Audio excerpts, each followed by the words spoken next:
Scientist बुध पर colony कैसे बसाई जाएगी?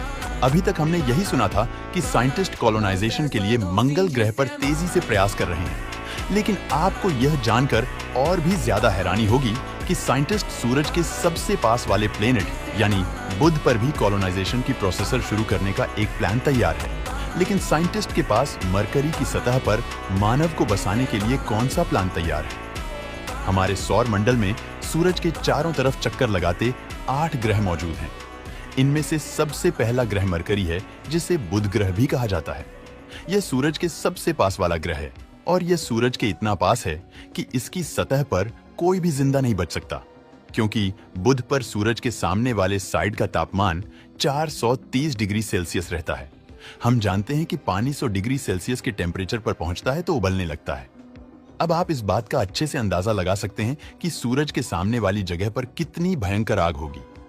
ऐसे ही बुध पर सूरज के दूसरी तरफ का हिस्सा का तापमान -193 डिग्री सेल्सियस होता है और ये इतना ज्यादा कम तापमान है कि ये किसी भी इंसान की बॉडी पलक झपकते ही फ्रीज कर सकता है। अब इस तरह से तो कोई भी इंसान बुध पर जिंदा नहीं रह सकता, तो फिर किस तरह से बुध पर कॉलोनी बसाई जा सकती है? इसके अलावा इस प्लेनेट की सबसे मजेदार बात तो यह है कि बुध पर एक दिन पृथ्वी के करीब 116 दिनों के बराबर होता है, जिसके कारण इसका एक हिस्सा लगभग हमेशा सूर्य के सामने रहता है, तो वही दूसरा हिस्सा हमेशा ही सूर्य के एकदम अपोजिट साइड में होता है।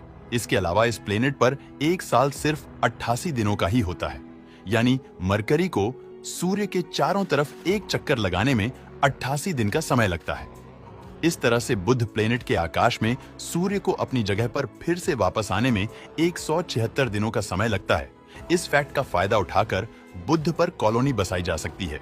इसके लिए वैज्ञानिक को एक ऐसा शहर बसाना होगा जो हमेशा चलता रहे और उससे कॉलोनी को रात और दिन के किनारे में रखा जाए, या कॉलोनी लगातार आगे की तरफ चलती रहनी चाहिए, क्योंकि इस तरह से ना तो सूरज की तेज गर्मी से जलने का डर रहेगा और ना ही बहुत तेज ठंड में किसी के जमने का डर रहेगा।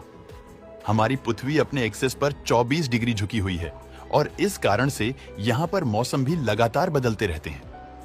पृथ्वी के अपने एक्सिस पर झुके होने के कारण इसके साउथ पोल और नॉर्थ पोल पर भी गर्मियों का मौसम होता है, जिसके चलते यहाँ पर गर्मियों में तापमान सर्दियों के मुकाबले ज्यादा होता है।